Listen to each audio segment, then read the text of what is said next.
Una situación bastante tensa es lo que se vive en estos momentos en la comarca Napoy Buglé, toda vez que las actuales autoridades que dicen no estar reconocidas por el gobierno nacional han informado de que ellos podrían poner a Silvia Carrera, la cacica general de la comarca, en estos momentos en el cepo.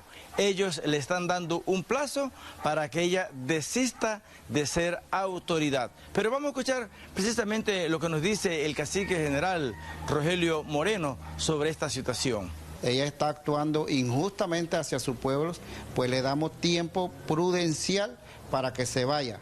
De lo contrario, la población se va a encargar de meterla al cepo, que no es justo tampoco, pero ella se lo ha buscado. Ya sabe, señora Silvia, usted no es autoridad, no abuse más, porque esto pues llevará a grandes consecuencias políticamente para usted. ¿Llevarían a la casita al cepo? Lo llevarán al cepo, no es que lo llevaría, la señora Silvia lo van a meter al cepo por abuso de la ley de la comarca y por abuso de poder, por extralimitaciones de funciones, por sembrar corrupción, porque ella está promoviendo la corrupción dentro de la comarca. No hay un reconocimiento, se le está dando un reconocimiento a una cacica que ya terminó su periodo.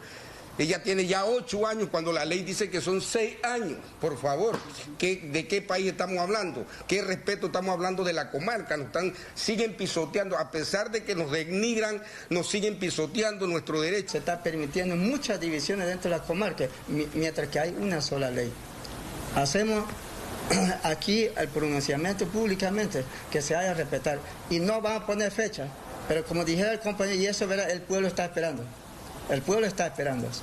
Nosotros no somos de guerra, no somos de problemas, pero nos están provocando a nosotros que tenemos que ir a la calle. Estas autoridades han informado también de que le dan un plazo de al menos 15 días al gobierno nacional para que resuelva la crisis o el problema que existe en estos momentos en la comarca, donde se señala que hay actos de corrupción. Es el informe. Vuelvo con ustedes a las 12 de octubre.